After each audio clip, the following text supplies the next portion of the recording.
नमः सिद्धेभ्यः।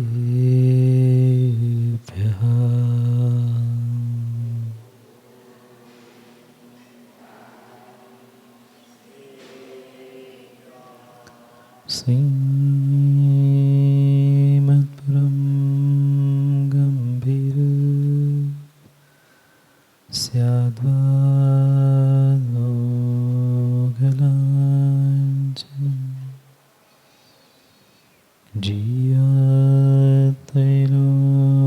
जीयात्रैलोक्यनाथस्य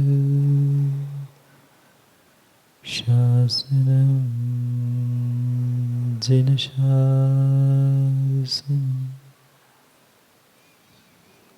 जयाची महागौर करवे निमाली खरी ज्ञान दृष्टि तया प्राप्त झाली। हिताचाच जो मार्ग दावी जनाला सदा भक्तिभावे नमो त्याजिनाला। नमो हरिहन्ताणं नमो सिद्धाणं नमो आयर्याणं नमो वत्सायाणं नमो लोय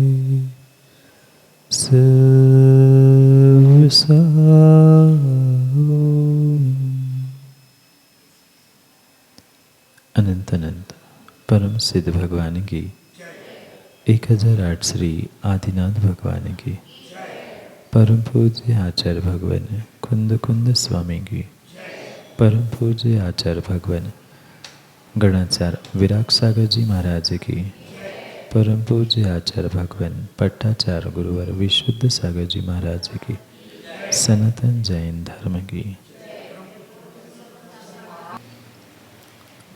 अंतिम तीर्थेश वर्धमान स्वामी के शासन में हमसे विराजते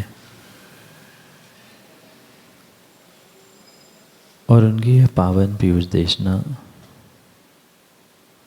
हम सभी के लिए परम उपकारी है। अनादिकाल से हमारी इस आत्मा में जो जन्म जरा और मृत्यु रूपी रोग लगे, उन रोगों का उपशमन करने वाली कोई परम औषधि है तो वह एकमात्र यह जिनवाणी है। भव्यात्मा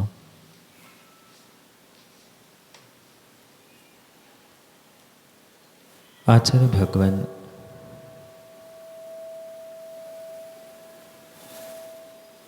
पूज्यपाद स्वामी अपने अरहत भक्ति के माध्यम से हम आप सभी को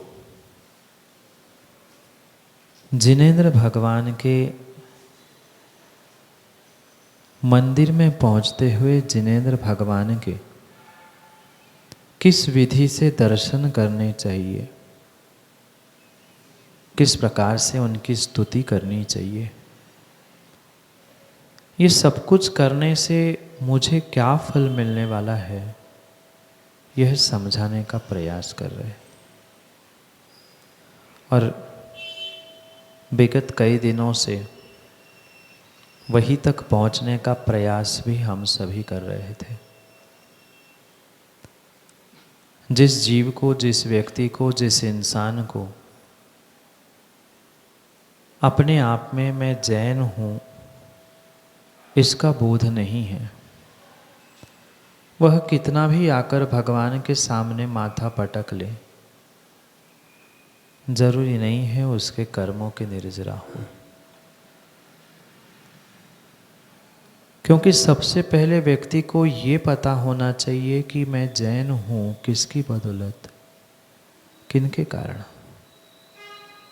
मात्र जैन परिवार में जन्म लेने से या माता पिता जैन नाम के आगे लिखते हैं इसलिए आप जैन हो जाओ, जरूरी नहीं है।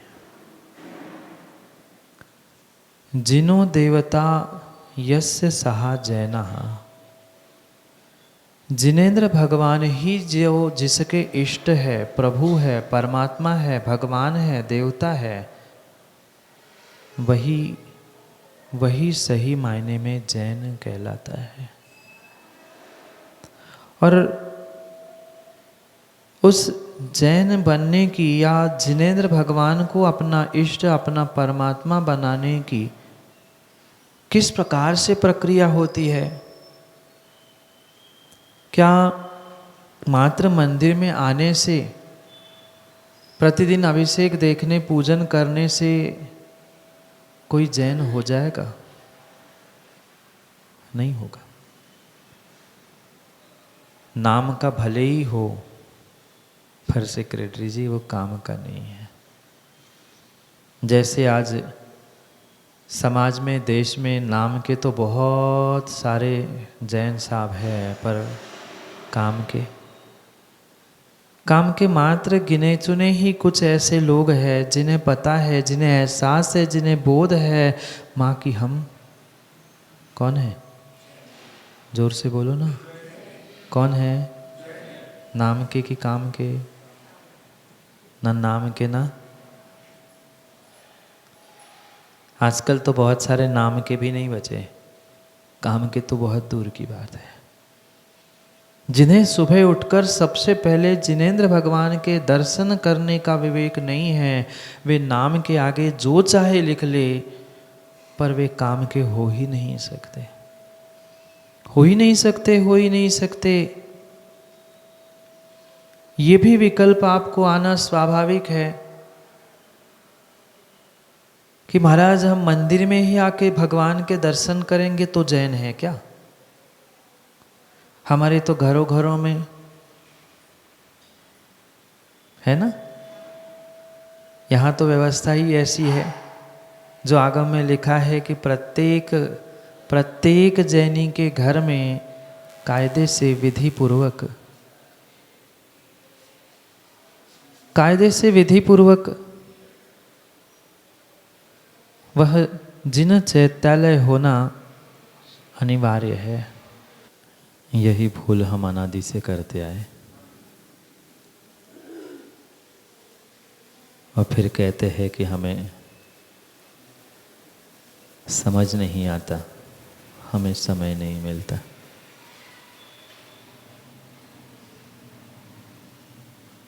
जिसको अपने बेशकीमती पर्याय, बेशकीमती समय और बेशकीमती मिले हुए इन निमित्तों की कीमत नहीं होती, माँ वह अपने जीवन के ऐसे अनमोल क्षणों को यूं ही बर्बाद करके, यूं ही व्यर्थ करके खो देता है।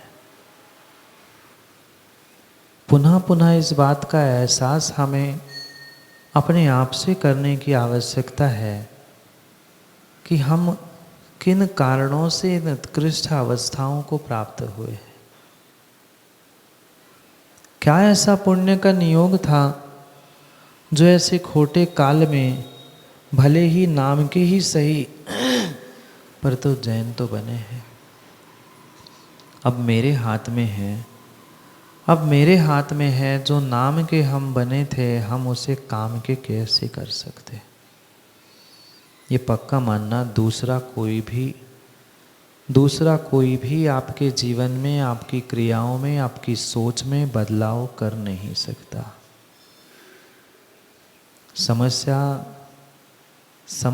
समस्या हमारे साथ यही है कि हम मिले हुए इन साधनों का, मिले हुए इन मौक़ों का मत सदुपयोग करना नहीं जानते।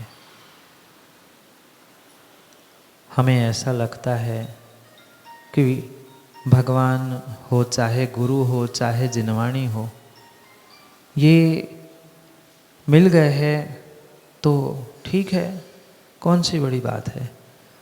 कल भी सुना था प्रवचन, आज भी सुन रहे हैं, जब तक है तब तक। एक कान से, कितने कान से? एक कान से सुनते और दूसरे कान से हम यही का यही छोड़कर आगे बढ़ जाते हैं। विश्वास मानना, जब तक इन क्रियाओं को करने के पीछे के कारणों को और भावों को समझ नहीं पाओगे, तब तक तुम्हें कोई भी फल नहीं मिल रहा। पर आज तक ऐसा ही होता रहा। हम साधु का समागम भी प्राप्त करते रहे, भगवान, गुरु, जिनवाणी, इसे जन्म से ही अर्घ्य चढ़ाते रहे। नहीं चढ़ाते? देवशास्त्र गुरु को, देवशास्त्र गुरु को अर्घ्य चढ़ाते हैं। बहुत हो गया तो नमोकार की माला फेरते हैं। पर डॉक्टर मेहता व्यक्ति इसलिए काम करता है, इसलिए क्रिया करता है, उसे लगता है कि मैं भगवान, गुरु और जिनवाणी पर एहसान कर रहा हूँ। ये समझने का प्रयास नहीं कर रहा है कि मैं जैन कुल में जन्मा हूँ, मैं जिनवाणी सुन के, मैं गुरुओं की व्यवस्था करके, भगवान का अभिषेक पूजन करके उन पे एहसान नहीं कर रहा हूँ। उन्होंने मुझ पे एहसान किया है कि मैं उस कल में जन्मा हूँ। पर अधिकांश स्थानों में सेक्रेटरी जी यही होता है कि समाज ये एहसान जताना चाहती है कि देखो महाराज, आपको कोई स्थान नहीं मिल रहा था, सो हमने आपको स्थान दे दिया, हम आपके प्रवचन करा रहे, हम आपकी व्यवस्था करा रहे, हम आप भगवान को अभिषेक करा रहे, कितना बड़ा एहसान कर रहे हैं। नहीं, ये तुमने पिछले जन्म में अपने अहोभाग्य मानते हुए जो पुरुषार्थ किया था, इसकी बदौलत आज ये सब कुछ श्रेष्ठ निमित्त मिले थे। कितनी कसायों की गांठ और कितने विकल्पों को लेकर हम मंदिर आदि क्षेत्रों में भी पहुंचते हैं। यहाँ भी यही जताना चाहते, देखो मैं कितना बड़ा और मैं कितना अच्छा हूँ, मैं कितना अच्छा तुम्हारे लिए कर रहा हूँ। कोई किसी के लिए अच्छा कहने से और करने से अच्छा कर पाए नहीं है, जरूरी नहीं है, जरूरी नहीं है। सबका अपना अपना पुण्य पाप अपने पास है, पर हमें अपने पुण्य पाप में वृद्धि घटोती करने के लिए निर्णय करना है कि जीवन में मिले हुए इन मौकों का करना क्या है। कितने लोगों ने आज मंदिर में आने से पहले कल बताया था, निस्सही के साथ एक शब्द और मैंने याद दिलाया था, निस्संगो हम। कितने लोग निस्संग होकर आए। दुनिया भर के विकल्प लेकर अगर हम मंदिर में पहुंच रहे हैं, इसको ये कहना है, उसको ये समझाना है, इसको ये मैं समझा दूंगा, ऐसा करना है, फिर वहाँ जाके ऐसा होगा, ये विकल्प लेकर अगर हम मंदिर पहुँचे हैं तो फल कुछ मिलने वाला नहीं है। फल कुछ भी मिलने वाला नहीं है। हमें विश्वास मानना, जितनी धन दौलत और बाहर के साधनों की जितनी कीमत है, उतनी कीमत इन मिले हुए अनमोल बेशकीमती समय और मौकों की नहीं है। होता होता ना तो सेक्रेटरी जी सब काम एक किनारे होते हैं और फिर जो मिले हुए मौके हैं उनका सदुपयोग करने का प्रयास पहले व्यक्ति करता है। हम अपने अंतरंग में टटोल कर देख ले, आज तक कितनी बार मंदिर में पहुंचे, पूजा की, अभिषेक देखा, स्वाध्याय सुना, प्रवचन सुने, पर क्या आज तक हम निस्संग हो पाए? नहीं हो पाए। अगर मन वचन काय की शुद्धि हम मंदिर में पहुंचकर भी प्राप्त नहीं कर पा रहे हैं, वहाँ बैठे बैठे भी हमारे मन में अशुद्धि है, शरीर की और वचनों की भी अशुद्धि हम ठीक नहीं कर पाए, हमें भगवान के दर्शन के करोड़ों उपवास का फल मिलने वाला नहीं है। करोड़ों उपवास का फल बिल्कुल भी मिलने वाला नहीं है। क्योंकि ध्यान रखना, ये कोई सामान्य स्थान नहीं है।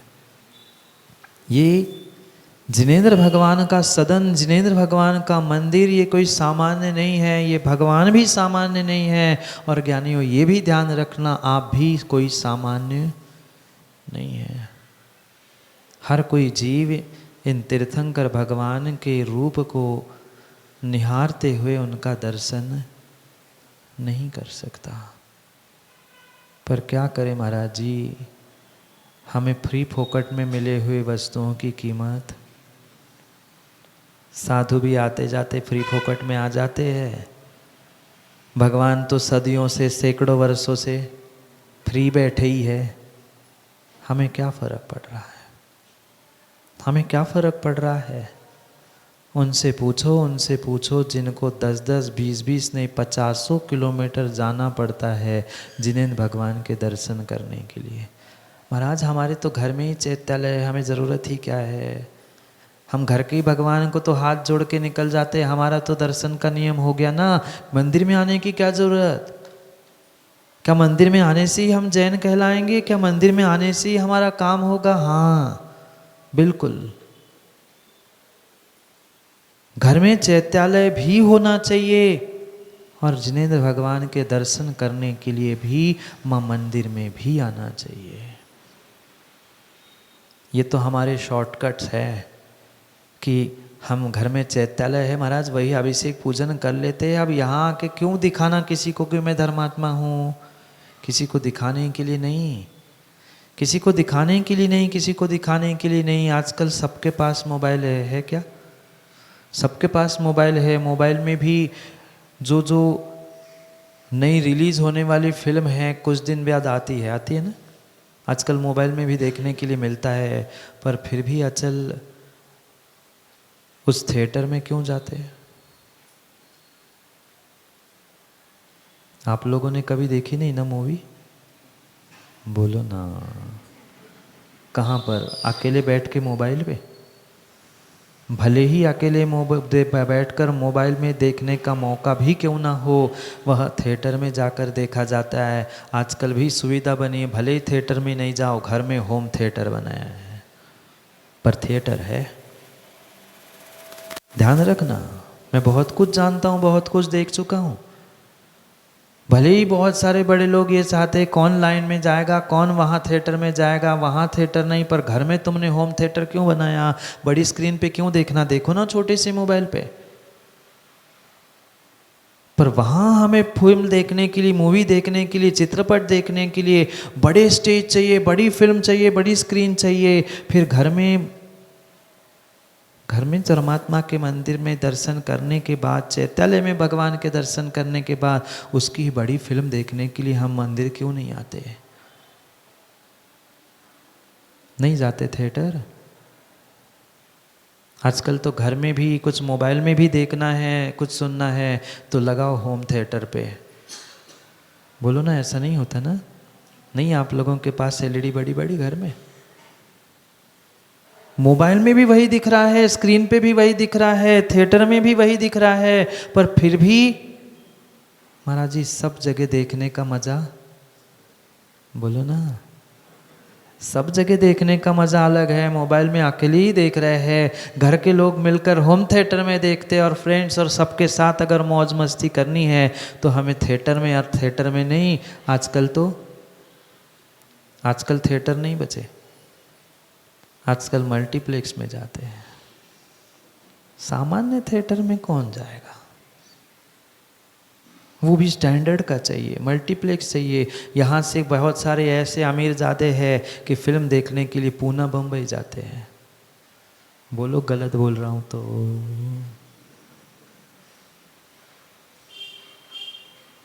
घर में बैठे बैठे भी आज के युवा घर में बैठे बैठे भी दाढ़ी और शेविंग और बाल बना सकते हैं, पर 500 रुपये देकर पूना बम्बई में दाढ़ी, बोलो ना, हजाम वही है। ऐसा होता है, आप मानो नहीं मानो। घर में वही दर्पण था, वही, आजकल तो सब मशीन घर में आ गई है। पर फिर भी दिखावे के लिए, फिर भी कुछ अलग करने के लिए 500 नहीं, 1000 नहीं, 5-5 हज़ार लेकर देकर लोग दूसरों के सामने गर्दन झुकाने जाते हैं। नहीं जाते? वो नाई जैसा कहता है झुक जाओ, इधर करो, कान खींचता है, बेचारे करते रहते हैं। मज़ा आती है वहाँ पे। 5,000 दे के दूसरे के सामने झुक रहे हैं। क्यों? क्योंकि स्थान का अपना अपना महत्व है। वहाँ कुछ अलग से तुम्हें फील हो रहा है। घर में वही मूवी मोबाइल पे देखना, थिएटर पे देखना और मल्टीप्लेक्स में देखना, वहाँ 2,000 भी लग जाए पर फिर भी देखना है। क्यों? क्यों अंतर है?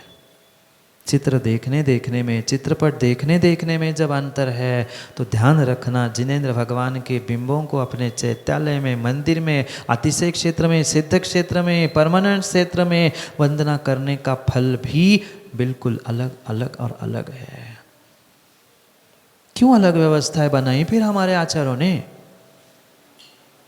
जब चैत्यालय था ही तो ये तीसरे प्रकार का मंदिर बनाने की क्या व्यवस्था थी, या मंदिर ही बनाना था? फिर चैत्यालय बनाने के लिए क्यों कहा? आगम में 3 प्रकार के चैत्यालय की व्याख्या है। आज कोई कितना ही खंडन कर ले, चल चैत्यालय व गृह चैत्यालय और ये सामूहिक चैत्यालय जिसे मंदिर कहा जाता है, ये जिनागम में उल्लेखित प्रमाण है। एक नहीं सैकड़ों प्रमाण मिल जाएंगे और देने के लिए भी मैं तैयार हूँ। पर हम समझे भी तो फिर घर में है तो मंदिर में क्यों आना, और हम मंदिर में कर ही रहे तो अब घर में चैत्यालय क्यों बनाना? लाके प्रतिमाएं रख दो, हो जाएगा एक साथ, जब जिसका जैसा जब अभिषेक होना है। ये प्रत्येक व्यवस्था के पीछे कुछ ना कुछ कारण लिखे हैं। जिनेंद्र भगवान के आप घर में भी दर्शन करो, पुण्य मिलेगा। कर्मों की निर्जरा होगी, वहाँ अभिषेक करोगे तो भी पुण्य मिलेगा। पर जितनी बड़ी स्क्रीन पर देखोगे उतना बड़ा मज़ा आता है। ऐसे ही जितने बड़े मंदिर में, जितने बड़ी प्रतिमा को और जितने बड़े क्षेत्र पे जाके दर्शन करोगे उतना विशेष फल मिलता है। महावीर जी गए आप लोग कभी? महावीर भैया, महावीर जीला गेला होता का? इथल्या महावीर जी आणि त्यांच्या महावीरमध्ये काही अंतर आहे का? महावीर भगवान तुम्हारे अकलूज में भी है और महावीर भगवान महावीर जी में भी है। यहीं से बैठकर महावीर को महावीर कहते, हाथ जोड़ देते। पर वहाँ जाने की विशुद्धि, वहाँ दर्शन करने की विशुद्धि कुछ अलग है। नहीं है? है। सम्यक शिखर की रचना तो बहुत सारे जगह पे की है। वही परिक्रमा लगाओ, वही उपचार से वही सब कुछ करो ना। शिखर जी क्यों जाते हो खर्चा करके? कई सारे स्थानों पे शिखर जी की रचना की है, वही दर्शन कर लो। पर नहीं, जो फील वहां आता है वो वहां नहीं आता। बोलो ना, यहाँ महावीर भगवान नहीं है क्या? यहाँ भी महावीर भगवान है तुम्हारे मंदिर में, पर महावीर जी के महावीर कहते ही वह मूंगा रंग की मूर्ति अपने आप आंखों के सामने झलकती और लगता है कि नहीं, एक बार तो जाना चाहिए। क्यों यह व्यवस्था अलग अलग बनाई? क्या हमसे ज़्यादा बुद्धि हमारे पूर्वजों को, हमारे पूर्वाचार्यों को नहीं थी? थी, बिल्कुल थी, बिल्कुल थी, बिल्कुल थी। घर गृहस्थी में सब कार्यों को, यानी घर में जो तुमने अपने चैत्यालय बनाकर प्रतिमा जिन भी विराजमान किया है, उनका अभिषेक पूजन करने के बाद पुनः सामूहिक स्थान पर आकर बड़ी फिल्म, बड़ा मज़ा लेने का ये पुरुषार्थ करने की आवश्यकता है। नहीं तो बहुत सारे अकलूज को लोग यही कहते, महाराज रोज कह रहे हैं कि मंदिर आना चाहिए, मंदिर में कोई नहीं आता। हम घर में तो भगवान को पानी में 2 घंटे रख के आते हैं, रोज ढाल के आते हैं पानी। क्या मिल रहा है? क्यों नहीं मिल रहा है हमें जो चाहिए, इच्छित फल? इतना सब कुछ लिखने के बाद भी, क्योंकि कुछ ना कुछ हम अंतरंग में गांठ रख के आते हैं। और अंतरंग की तो शुद्धि छोड़ो, हम तो बहिरंग भी शुद्धि पूर्ण से नहीं कर पाते, नहीं कर पाते। कल भी पूछा था, मंदिर में आने के वस्त्र अलग रखते हो? मंदिर में आने के वस्त्र अलग रखते हो? विरले 1 आध 2 कोई है।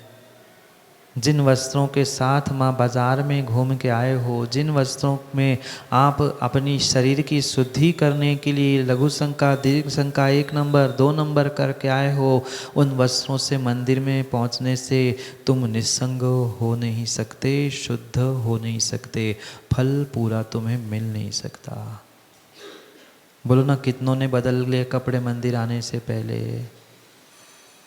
बदल भले लिए हो पर अच्छे दिखने के हिसाब से बदले हैं, शुद्धि के हिसाब से नहीं। सोले की बात नहीं कर रहा हूँ, पर कम से कम शुद्ध तो हो, मर्यादित तो हो, सात्विक तो हो। त्योहारों के दिन आ जाए फिर देखना कितने सात्विक वस्त्र, और क्या क्या अब कहने की आवश्यकता नहीं है। कई बार तो हमारी गर्दन नीचे हो जाती है, क्या देखे और क्या कहे। हम आ कहाँ रहे हैं? मंदिर पहुँच रहे हैं कि किसी फैशन शो के रैंप पे पहुँच रहे हैं, ये भी 70-80 साल की दादियों को तक नहीं पता चलता। आने वाली पीढ़ियों को, बच्चों को क्या खाक समझाएंगे कि मर्यादा में आओ, पल्लू लो, वो दुपट्टा ओढ़ के बैठना पड़ता है। कहाँ बची मर्यादा? कहाँ बची मर्यादा? उनको सेक्रेटरी जी मत देखो, पुरुषों को भी सर ढाक के ही देव शास्त्र गुरु के सामने पहुँचना चाहिए। कितनों के ढके है? इकलौते दादा बैठे पीछे टोपी लगा के। कितनों के सर पे पल्लू है? देवशास्त्र गुरु की तो छोड़ दो, सच्चे देवशास्त्र गुरु की तो छोड़ दो। पहले घर परिवार की ये मर्यादा थी कि घर के किसी बुजुर्ग भी सामने जाते थे तो भी पल्लू।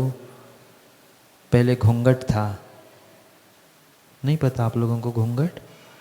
पहले घूंघट था, सास ससुर के सामने भी घूंघट खोल के नहीं जाते थे। आज तो बढ़िया शर्ट पैंट। बहू कौन है और बेटी कौन है, और बेटी की बेटी और बहू की बेटी कौन है? कोई अंतर, कोई अंतर नहीं बचा। कम से कम घर की छोड़ो, मंदिर की तो लिहाज रखो। कम से कम सच्चे देवशास्त्र गुरु की ही मर्यादा रखो। किसी एक को दोष देने से काम नहीं होता, एक दूसरे को देखने से भी काम बनने वाला नहीं है। हम अपनी मर्यादा समझे, हम कितने निस्संग हो रहे हैं। हमारा अभी भी राग उन वस्त्रों में अटका है। हम दरवाजे पे दो जोर जोर से कह रहे हैं, भगवान निश्चय ही निश्चय ही निश्चय ही, मैं विषय, कषाय, पाप, गलती, क्रोध, राग, द्वेष, इन सबको यही छोड़ के आ रहा हूँ। पर सबसे ज़्यादा राग, द्वेष, विषय, कषाय, बोलो ना, मंदिर में ही होता है। जो कर्मों की निर्जरा करने का स्थान था, सबसे पहले कर्म बंध और सबसे अधिक कर्म बंध व्यक्ति आज मंदिर में करता है। ये होना चाहिए, वो नहीं होना चाहिए, ऐसा क्यों करते, वो वैसा क्यों। हो गया काम, हो गया काम। निस्संगो हम जिना नाम। कहाँ पहुँच रहे हैं? कहाँ पहुँच रहे हैं? कहाँ पहुँच रहे हैं? कहाँ पहुँच रहे हैं? कल भी मैंने पूछा था, आज पुनः पूछ रहा हूँ। मैचिंग करते हैं ना? वस्त्रों की, जूते, चप्पल, चश्मे, ऊपर से लेके नीचे तक। आजकल तो जैसे कपड़े वैसे बालों को भी पोत के आते हैं बहुत सारे लोग। मैचिंग, भगवान के भावों से मैचिंग करो, भगवान की मुद्रा से मैचिंग करो, कुछ तो करो। मंदिर में आ रहे हैं, जिसके पास हम जाते हैं उनके जैसा बन के जाते हैं। तो भगवान के पास हम आ रहे हैं, वितरागी नहीं बन पा रहे हैं, पूरे वैरागी नहीं बन पा रहे, कुछ प्रतिशत राग द्वेष को तो कम करके पहुँचे। मन के विकल्पों को तो कुछ समय के लिए हम विश्रांति देकर पहुँचे। पर सबसे अधिक विकल्प माँ मंदिर में बैठे बैठे नहीं आता। यूँ तो कई बार शांत बैठेंगे, पर माला फेरने का समय आया कि जितनी माला तेज फिरती है उससे कई अधिक तेज हमारा मन बाजार में और दुनियादारी में। ऐसा नहीं है? ऐसे ही है, ऐसे ही है, क्योंकि माला फेरने की भी सही विधि अभी तक जानी ही नहीं है। कर रहे हैं, बस कर रहे हैं, बस कर रहे हैं, बस कर रहे हैं। दरवाजे पे पहुंचते ही पहले हमने मन से, वचन से, काय से इन विषय, कसाय, पाप, गलती, राग, द्वेष, इन सबको छोड़ने के लिए निश्चय निश्चय और निश्चय शब्द बोला। और अंदर पहुंचते ही फिर हाथ, पैर और स्वयं की, शरीर की, द्रव्य की, वस्तु की शुद्धि कर ली। कितने लोग करते हैं? महाराज शुद्धि करने की आजकल ज़रूरत ही नहीं है, हम सॉक्स पहन के ही भगवान पहुंचते हैं। बहुत सारे लोग, बहुत सारे लोग। भूल हम स्वयं करें और फिर दूसरों को कोसे, ये बात नहीं बनती। नहीं जाते सॉक्स पहन के, बहुत सारे जाते हैं। जिसने जूते पहने हैं वही ना पैर धोया ना हाथ धोया, उसी से जूते निकाल लिए और वही हाथ लेकर अंदर आ गए। कायदा तो ज्ञानियों यही था कि मंदिर में बिना जूते चप्पल के, बिना गाड़ी के पहुंचना चाहिए। कितने लोग आते हैं पैदल? 1 2 4। जिनके पास में घर भी है ना 200 मीटर, वो भी गाड़ी चाहिए। क्यों नहीं फल मिल रहा? क्यों नहीं शुद्धि बन रही है? आजकल तो सोले के वस्त्रों को भी गाड़ी चाहिए। 100% अशुद्ध है। 100% तुम्हें ध्यान रखना कह दूं, कह देता हूँ। जो ऐसे अशुद्ध वस्त्रों से मुनियों को आहार देता है, जो ऐसे अशुद्ध वस्त्रों से देवशास्त्र गुरु की आराधना करता है, नियम से कुभोग भूमि में जाता है, जहाँ आधा शरीर तिर्यंच का, आधा शरीर मनुष्य का होता है। आधा तुमने काम किया सही और आधा गलत किया, इसलिए कुभोग भूमि में आधे तिर्यंच आधे मनुष्य बनोगे। किन किन को बनना है? मर्यादा का, शुद्धि का ध्यान रखना होगा। निस्संग हम, मैं निस्संग हो के प्रभु आपके पास आ रहा हूँ। मन से, वचन से, काय से, सभी प्रकार से निस्संग होना है। मन की छोड़ो, कुछ क्षण के लिए हम मन की नहीं, कम से कम हम तन की तो शुद्धि करने का ध्यान रखे, वस्त्रों की शुद्धि तो रखे। कितनी शुद्धि है ही नहीं है शुद्धि, है ही नहीं है। इसलिए फल नहीं मिल रहा है, फल नहीं मिल रहा है, फल नहीं मिल रहा है।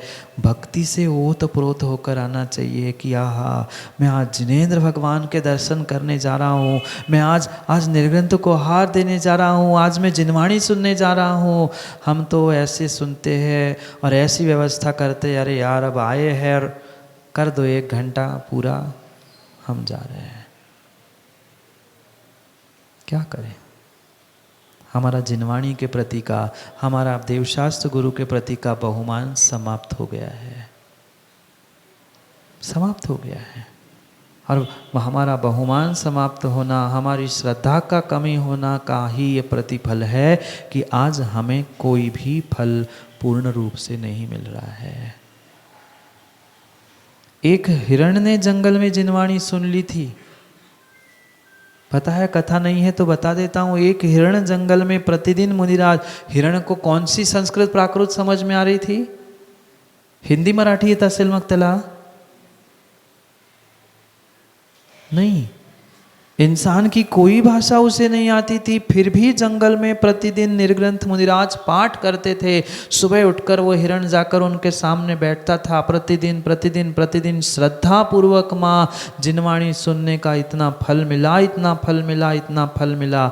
अगले जन्म में वह बलि बना और मोक्ष चला गया, बाली बना और मोक्ष चला गया। हिरण का जीव। आप कौन हो? आप कौन हो? महाराज हम हिरण से भी,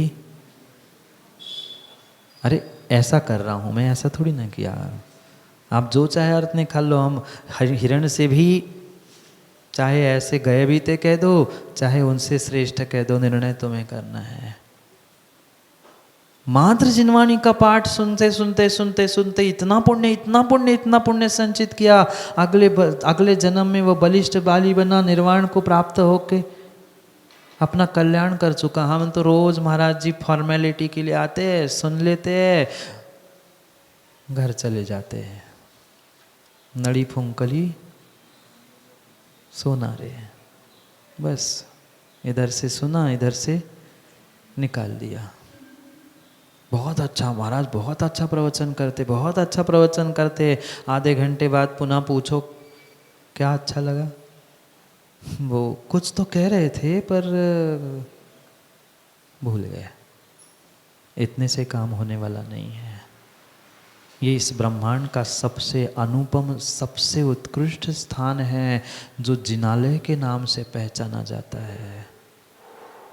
इतनी ऊर्जा, इतनी सकारात्मकता और इतना इतना इतना कुछ यहाँ से मिल सकता है, पर आज तक हम खाली हाथ ही घर जाते गए, क्योंकि पहले से ही हमारा दिमाग भरा हुआ है ना, पहले से ही हृदय भरा हुआ है, कभी विषयों से, कभी कषायों से, तो कभी धन दौलत से, तो कभी राग द्वेष से। मिलेगा क्या? तुम्हारे वीतरागी भगवान किसी को कुछ देने वाले नहीं है, ये कितना भी सत्य क्यों ना हो, पर सम्यक दृष्टि भगवान के दरवाजे से कभी खाली हाथ नहीं जाता।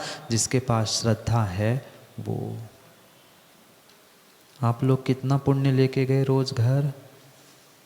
1-8 किलो नहीं, 1-8 किलो आम रोज ले जाते हैं घर महाराज जी पीछे से।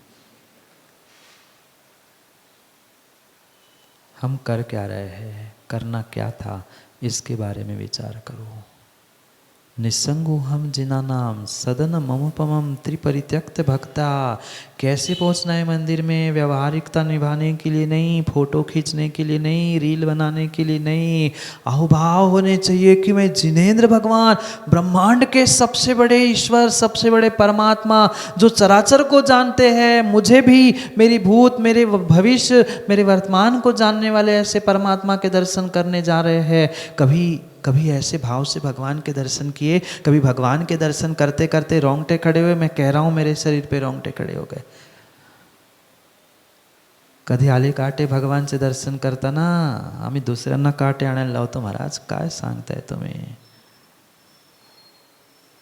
ये अंदर के गदगद भाव है, ये भक्ति है। रोमांचित होना चाहिए कि मैं भगवान का अभिषेक कर रहा हूँ, मैं भगवान के दर्शन कर रहा हूँ, मैं ऐसे खोटे काल में जिनवाणी सुनने का सौभाग्य प्राप्त कर रहा हूँ। रोमांचित होना चाहिए मन। कितने रोमांचित होते हैं मूवी देखकर, तो रील देखकर तो हम रोमांचित हो जाते हैं, पर यहाँ हम क्यों नहीं रोमांचित होते? क्योंकि हमें अभी सच्चे देव शास्त्र गुरु की कीमत नहीं है। माँ कितनी बार आहार दे दिया अभी तक? कितनी बार आहार दे दिया? कभी निर्ग्रंथ गुरु के हाथ पर ग्रास रखते हुए, कोई भोजन सामग्री रखते हुए, कभी आंखों से झलझल पानी बहा? कभी ये लगा कि नहीं, आज कितना बड़ा पुण्य मैंने कर लिया, किसी निर्ग्रंथ गुरु को पड़गान करके आहार दिया? कभी ऐसे भाव आए अंदर से? नहीं।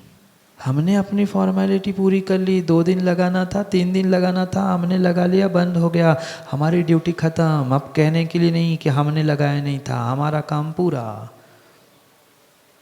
बस फॉर्मेलिटी चल रही है। प्रत्येक स्थान पे हमारी फॉर्मेलिटी और व्यवहारिकता चल रही। फल किंचित भी मिलने वाला ज्ञानियों नहीं है। बोलो ना, कितनों के आंखों से पानी आया आज तक? हम दूसरों की आंखों से पानी लाते महाराज जी। हम कौन समझ के रखा है? हम हल्के में ले रहे हैं। हमें हमारा चौका है तो हम ऐसे बनेंगे, और दूसरे के चौका है, हम कहीं भी जाएं हम ही दूसरों के आंखों में पानी लाते। हमारे आंखों में क्यों पानी लाया? आप ही कहते रोना बुरी बात है, हम दूसरों को रुलाएं। हम नहीं रोते। रोने के आंसू नहीं है वो आनंद आंसू है। गदगद भाव जो तुम्हारे भीतर श्रद्धा भरी है, वह प्रकट हो रही है आंखों के माध्यम से। तुम्हारे रोम रोम पुलकित होते हुए कि मैं सामान्य व्यक्ति के पास नहीं आया हूं। अभी कोई बहुत बड़ा फिल्म स्टार आ जाए, इतने से ही लोग आएंगे ना? बोलो ना। घरातनं झाडून पुसून सगळे जातील, नोकरांना पण घेऊन जाते फोटो काढायला तिथं मिळालं तर। आणि इथं यायचं म्हटलं की आम्ही तर येतो महाराज, आता कोणाकोणाला समजो, घरी तर दर्शन करून आला तर परत इथं कशाला येऊ? विचार करो ना, एक कोई आज का फिल्म स्टार आ जाए, आज कोई विराट कोहली आ जाए, भले ही तुम्हें क्रिकेट में कोई इंटरेस्ट नहीं है पर फिर भी जाओगे कि नहीं जाओगे? अरे अकलूज में आए, एक बार तो देख लो। ऐसे कभी निर्ग्रंथ गुरु, ऐसे कभी परमात्मा के, ऐसे कभी जिनवाणी सुनने के लिए हम पहुंच पाए? वो तो महाराज क्या करना है, महाराज आए हैं, समय आएगा, उन्हें दूसरा कोई स्थान नहीं मिला सो लुके अकलूज में, फिर निकल जाएंगे। हम देवशास्त्र गुरु पे एहसान करते हैं, ये नहीं समझ में आ रहा है कि वे तुम्हारे नगर में आए हैं, तुम पर एहसान कर रहे हैं। पर हम ये जताते हैं, हमने संभाला ना 10 दिन 15 दिन महीना 2 महीने, हम चतुर्मास करा रहे, हम कर रहे व्यवस्था। कौन किसकी क्या व्यवस्था कर पाता है ज्ञानी? ये श्रावकों के लिए देवशास्त्र गुरु की व्यवस्था उनकी व्यवस्था के लिए नहीं, तुम्हें व्यवस्थित करने के लिए कही थी, तुम्हें व्यवस्थित करने के लिए कही थी। बोलो ना माताओं, कोई फिल्म स्टार, कोई क्रिकेट प्लेयर कोई आता है तो घर का इक्का दुक्का पहुंचेगा क्या? वहाँ दुकान बंद हो जाए, पैसे आधा घंटा बाद में कमा लेंगे, घर के सब काम बाद में हो जाए, पर पहले वहाँ जाते हैं। यहाँ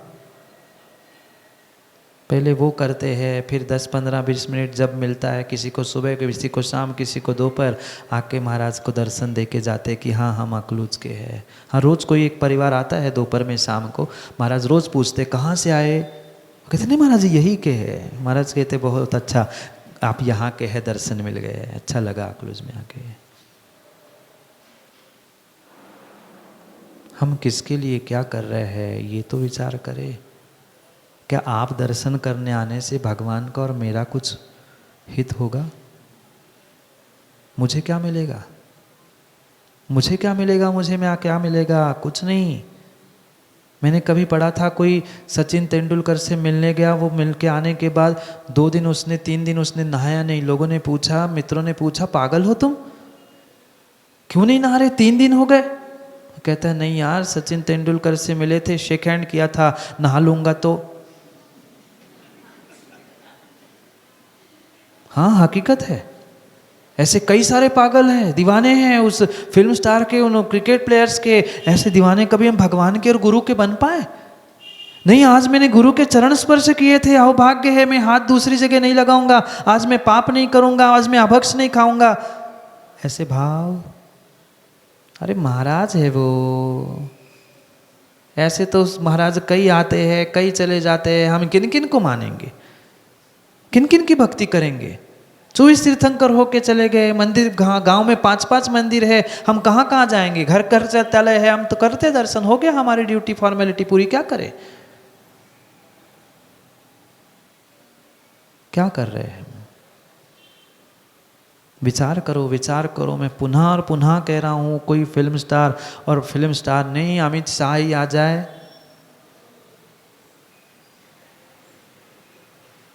क्या होगा? भोजन का टाइम बदल जाएगा। और माना कि किसी के घर में अगर कुछ पहचान से उनको आना होगा और घर की स्थिति ठीक नहीं हो तो माँ बोलो ना, 4 दिन 8 दिन पहले से पता चल जाए ना तो इंटीरियर भी।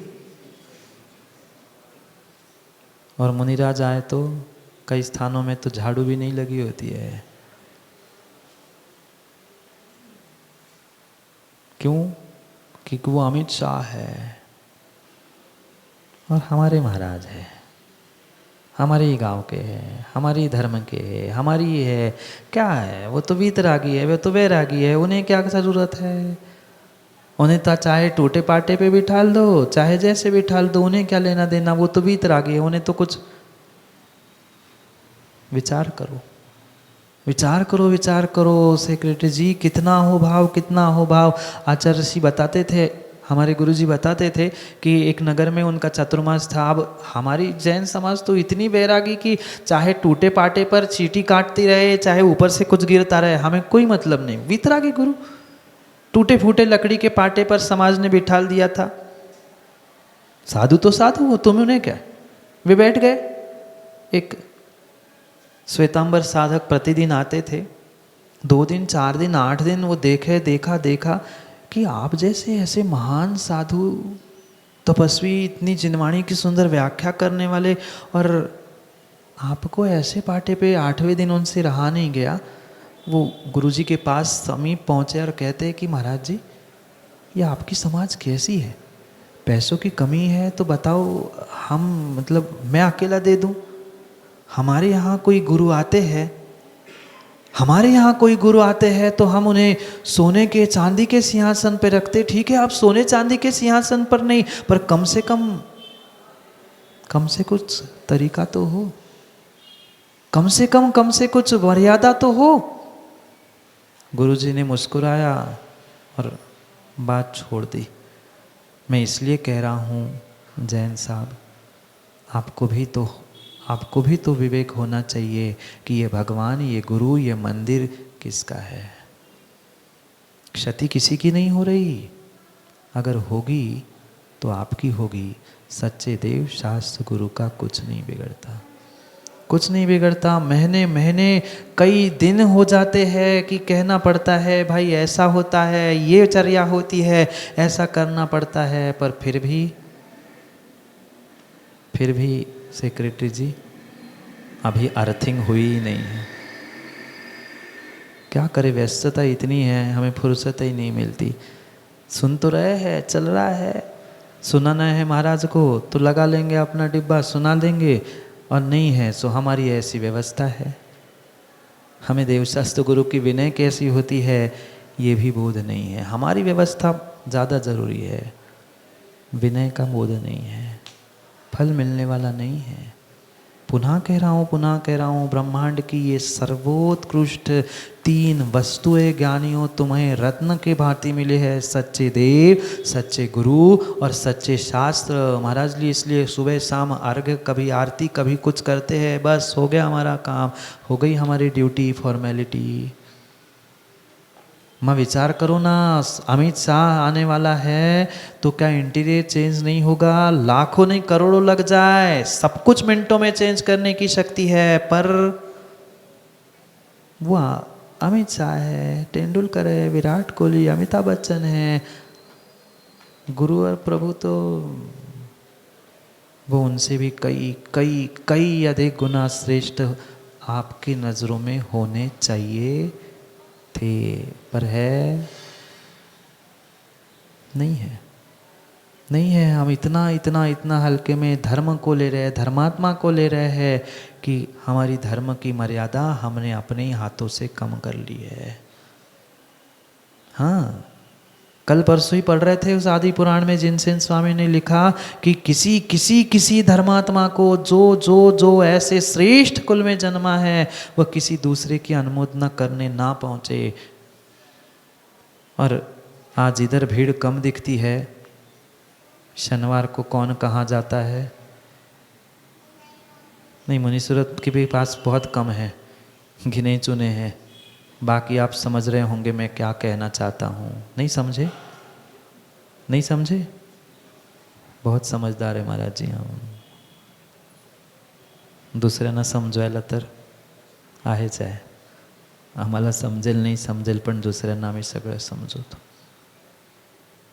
भक्ति पूज्येषु गुणानुरागो भक्ति, जो पूज्य पुरुषों के प्रति उनके गुणों में अनुराग है ना माँ, ये भक्ति है। कभी ये भाव हमारे भीतर उत्पन्न हुए कि मैं कैसे उनके गुणों में अनुराग करूं। कल भी पूछा था तत्वार सूत्र के श्लोक को, अंतिम चरण को लेकर, और यही मैचिंग कंसेप्ट हमें समझना है। वंदे तद्गुण लब्धये, उनके गुणों को प्राप्त अरे तब करोगे, पहले तुम्हें गुण तो दिखते हैं क्या गुण? बोलो हाँ। बस भगवान के सामने आके हम मेरी भावना सुनाते हैं गुणी जनों को।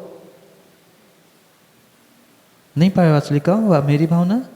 गुणी जनों को देख हृदय में, जोर से बोलो, थोड़ा सा कम सुनाई दे रहा है। गुणी जनों को देख हृदय में मेरे द्वेष उमड़ावे। प्रेम लिखा जरूर है, बोलते भी है, पर कोई गुणी बगल में आके बैठ जाए फिर बताना कितना प्रेम उमड़ता है और कितना द्वेष उमड़ता है। यहाँ तो कह रहे झूठी झूठी कि प्रेम उमड़ा है।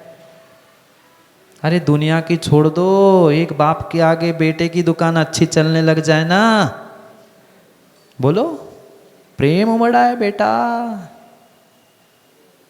ये कहने की बातें होती है, ये कहने की बातें हमने बना के रखी है। कायदे से यही होना चाहिए था, प्रेम उमड़ाना चाहिए था, पर कितना उमड़ रहा है। गुणी दिखते ही कहाँ हैं। हम जो साक्षात गुणी हैं उनमें गुण नहीं देख पा रहे हैं। उनके गुणों में अनुकंपा कब करेंगे, उनके गुणों को प्राप्त करने का प्रयास कब करेंगे? जब तुम्हें गुण दिखेंगे तब ना। कितने दिखे गुण? कितने दिखे गुण? नहीं दिखे। हम तो आने वाले से पहले पूछते हैं कि महाराज कौन के संग के, कितने दिन रहोगे, क्या व्यवस्था है, अभिषेक कौन सा देखोगे, ये देखोगे तो हम चौका लगाएंगे, नहीं देखेंगे तो हम दूर से देखेंगे। गलत बोल रहा हूँ तो बताइए सेक्रेटरी जी। ये मत पूछना महाराज आपको क्या क्या वाईफाई से सुनाई देता है। बहुत बड़ा वाईफाई है, बिना कहे भी मन की बातें बहुत सारी जान लेते हैं निर्ग्रंथ गुरु। हम किसकी परीक्षा कर रहे हैं? हम किनके गुणों दोषों को खोजने का प्रयास कर रहे हैं? हम अपने में झांक के देखें ना। हम कितनी बार अभिषेक करने पहुंचते हैं, हम कितनी बार जिनवाणी सुनने पहुंचते हैं, हम कितनी बार गुरुओं की सेवा वैयावृत्ति करने पहुंचते हैं। आए 2 मिनट हाथ पकड़ लिया, हाथों की उंगलियां दबा ली, नमोस्तु चले गए, हो गई हमारी वैयावृत्ति। क्यों? यहाँ तो कह रहे गुणीजनों को देख हृदय में। हम गुणी मानने के पहले ही उनके दोष निकाल रहे हैं, कौन कहाँ कैसे गए। पूज्येषु गुणानुरागो भक्ति, पूज्य पुरुषों में जो गुणों का अनुराग है वह सही मायने में भक्ति है। चाहे तुम तालियां पीट लो, बर्तन बजा लो, चाहे जो कर लो, भजन गा लो, माँ ये भक्ति नहीं है। पूज्य पुरुषों के प्रति अगर भीतर अनुराग नहीं है तो वो तुम्हारी भक्ति तुम्हारा ढोंग है, दिखावा है। भक्ति कर्मों की निर्जरा करने की काम की नहीं है भक्ति। कुछ तो बोलो।